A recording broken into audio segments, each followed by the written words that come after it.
All right, everyone, hello and welcome back to another video with Holio Awakening and Thunder Dragon Neigong. And today we're going to be continuing in our series of articles discussing the seven Hermetic Principles. Last time we looked at the principle of mentalism, and now we're going to continue with the second principle, the principle of correspondence. Uh, from here we get the most famous Hermetic axiom, as above, so below.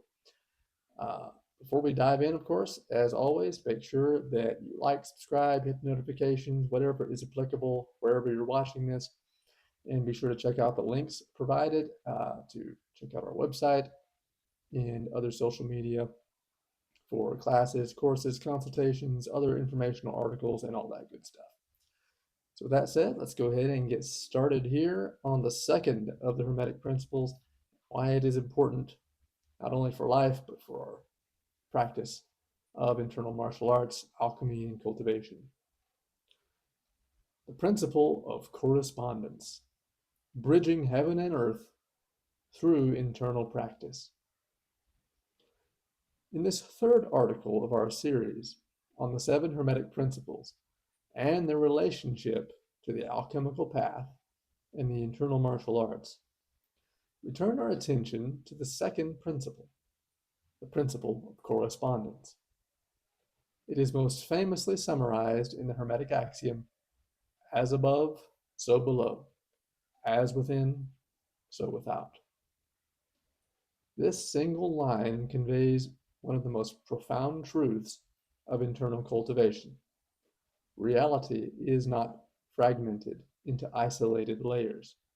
Instead, it is a continuous, self-reflecting whole. The same laws that govern galaxies also govern atoms. The same rhythms that move the seasons also move our organs, our emotions, and our thoughts. The macrocosm, the universe, and the microcosm, the human being, are mirrors of one another. This principle is not symbolic poetry, it is a functional law. As we mentioned in the last video, where we talked about the Wuji and the Taiji, this story of cosmological creation that we are playing out in our bodies when we begin each practice. When we stand in stillness, in Wuji, and we begin to move, we become Taiji as creation begins to manifest.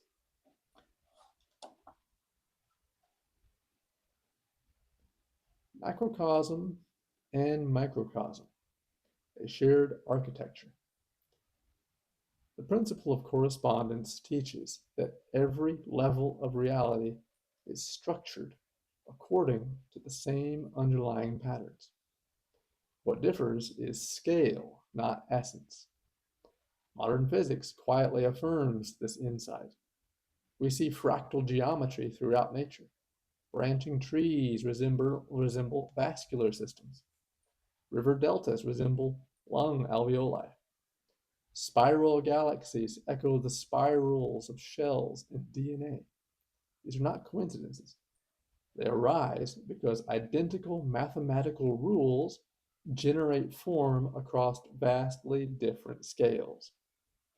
As we said before, this is a mathematical universe. Everything exists because of underlying mathematics that causes it to be so.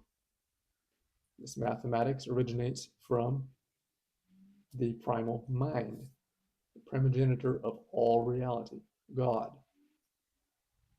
From an ontological, mathematical perspective, this makes perfect sense.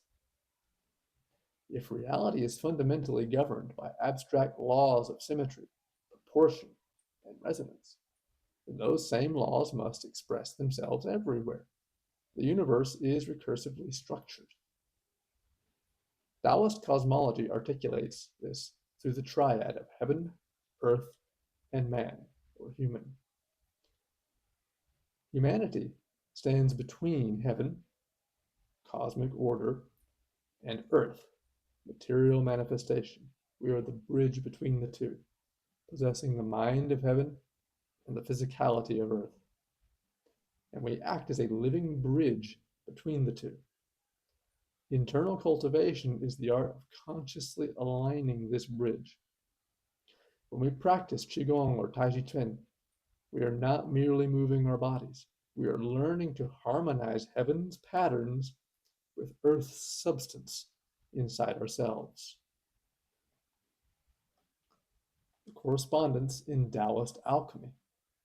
In Taoist internal alchemy, the body is treated as a miniature universe. The spine reflects the world axis. The dantian corresponds to cosmic centers of transformation. The organs mirror elemental processes found in nature. The circulation of qi parallels the circulation of celestial forces. You might have seen pictures like this, like the Neigong, where it shows this depiction of what resembles a body, someone sitting, and all down the body we have different levels and layers where different activities are happening. There are wheels turning and plows moving, farms being tilled and cultivated, rivers moving. This is something to look up, the Neigong, which will sort of illustrate what we're talking about here. This is why classical texts speak of internal rivers, internal stars, internal furnaces, and internal elixirs. These are not fanciful metaphors. They are experiential realities discovered through practice, grounded in the principle of correspondence. By studying nature, its cycles, balances, and transformations, we learn how to regulate our internal environment. Likewise, by refining our inner state, we learn how to live more skillfully within the outer world. This reciprocity is the heart of alchemy. Correspondence and the development of internal qualities. In Taijiquan especially, correspondence becomes practical and embodied by particular qualities. Qualities such as pang, which is the expansive fullness and structural buoyancy, being filled with qi. Ting, which is refined listening and sensitivity, being sensitive to not only within your own body, but also to your surroundings, to your opponent in a martial application. Sung, which is deep release and unforced openness. These are not simply physical skills. They are internal states that mirror universal dynamics. Pang reflects the same expansive pressure that inflates stars and sustains planetary atmospheres. Ting echoes the receptive stillness of space itself. Sung mirrors the Taoist principle of yielding, allowing gravity and natural order to do the work, rather than imposing force. Without cultivating these qualities, Taiji becomes mere choreography. But with them, it becomes cosmological training. The practitioner learns to embody natural law. Cycles within cycles.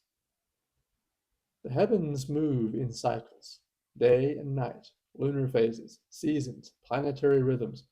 These same cyclic patterns appear within the human body in areas such as hormonal rhythms, sleep-wake cycles, digestive waves, emotional tides, breath patterns, electrical oscillations in the brain and heart.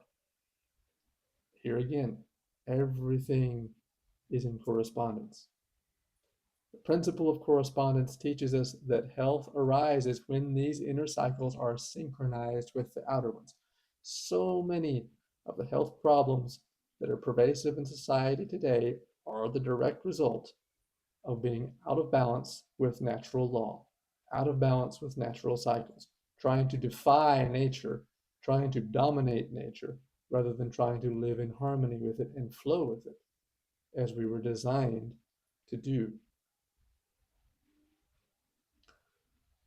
Now, this is why traditional systems emphasize practicing with the seasons, aligning sleep with daylight, eating in harmony with natural rhythms, and adjusting training intensity throughout the year. From a modern scientific lens, we recognize this as chronobiology and circadian regulation. From an alchemical lens, it is simply living in accord with the Tao. When we ignore these correspondences, resistance arises. When we honor them, vitality increases. Correspondence as a gateway to subtle perception. One of the most important implications of this principle is that it trains us to perceive reality in layers. By observing how energy moves in nature, we learn to feel how it moves internally. By sensing internal shifts, we become more attuned to external changes. Practice refines perception until boundaries soften between inner and outer experience. This is where thing evolves beyond tactile sensitivity into a broader form of listening, an ability to feel timing, intention, and energetic direction before they fully manifest. This is a crucial skill, of course, in martial arts, being able to feel your opponent, not having to be reactionary to them. At advanced levels, this becomes intuitive knowing, not mystical guessing, but pattern recognition grounded in correspondence. We want to deepen our awareness and our connection back to reality itself, back to the universe, to ourselves, to our bodies, to the earth, and to those beings around us. Walking the path of harmony. Ultimately, the principle of correspondence teaches reverence for natural law. It shows us that we are not separate from the universe, we are its localized expression. To cultivate ourselves is to participate consciously in cosmic order. This understanding reshapes our practice. We no longer train merely to improve flexibility or balance. We train to harmonize heaven, earth, and human within our own being. As we learn to align with the universal flow, the Tao, the path of God, the natural order of existence, we uncover capacities that lie dormant in ordinary living. Health deepens, awareness expands, movement becomes effortless, life itself becomes a practice. So in the next article, we will explore the principle of vibration, examining how movement, frequency, and resonance provide the dynamic mechanism through which correspondence and mentalism take form, revealing yet another layer of how internal cultivation operates as a living science of transformation. So, again, as I always say, the goal ultimately in our practice is to cultivate a harmonious existence with the path of God, with the Tao, with natural law, with the universe itself. The more harmonious we are, the more harmoniously we live with this natural law, the healthier we will become, the better our lives will become, the more successful we will be at life itself. The more we resist and rebel against it and try to change it and live in ways that deviate from natural order, the more miserable we will become, the more our health will deteriorate, the more problems and strife and struggle we will create for ourselves and for others around us. So we'll call it there today. We will continue next time with the next in our series on vibration. Again, before we go, make sure that you like, subscribe, hit the notification. Be sure to check out our links, our website. We have plenty more articles like this, hundreds of free articles on martial arts, cultivation, alchemy, spirituality, plant medicine, all of these things there. We have classes, courses, consultations available, and all that good stuff. So with that, take care. We will see you next time.